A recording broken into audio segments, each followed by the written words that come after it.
In this leader feeder, let's look at how to deal with unfair accusations that could get levied against you as the leader. If you're a frontline supervisor or a manager, occasionally someone's going to make some allegations that might turn out to be totally false and inaccurate. But how do you respond as a leader when somebody levels an accusation at you? Well, first of all, let's understand that the reason why somebody would make up a fabrication to harm your reputation as a leader might have nothing to do with you as a leader. I can remember one of our clients, I was coaching her on how to be less aggressive in terms of the workforce because she'd been accused of being more aggressive or bullying in her leadership style. The problem that we discovered, though, is that her staff was so determined to see her removed as a manager because she was really wanting to tighten up the discipline and the structure in her team that they would actually claim that she was pushing or shoving or being overly aggressive.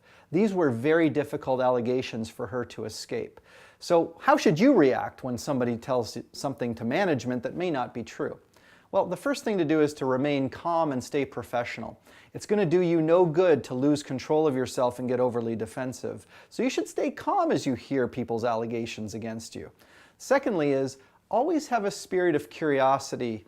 Be very inquisitive. You want to hear more about who said these things, what was said, what were the circumstances and the specifics. Because once you clearly understand the allegations, you can actually refute them systematically one by one.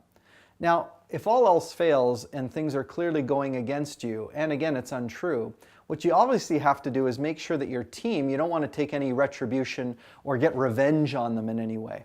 So make sure in your dealings with your team that you still treat them the same way as you always do. You say good morning, you greet them, you don't isolate yourself.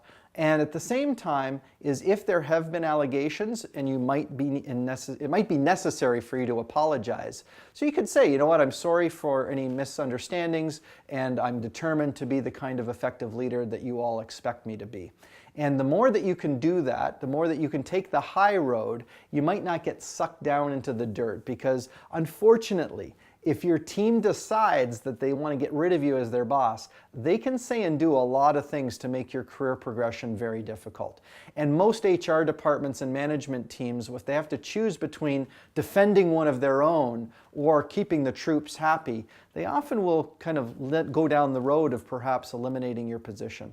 So of course this is a very uncomfortable situation that you're in. And again, if you can stay calm and professional and make sure that you just don't overreact to the situation, you can probably do your best when allegations are leveled against you.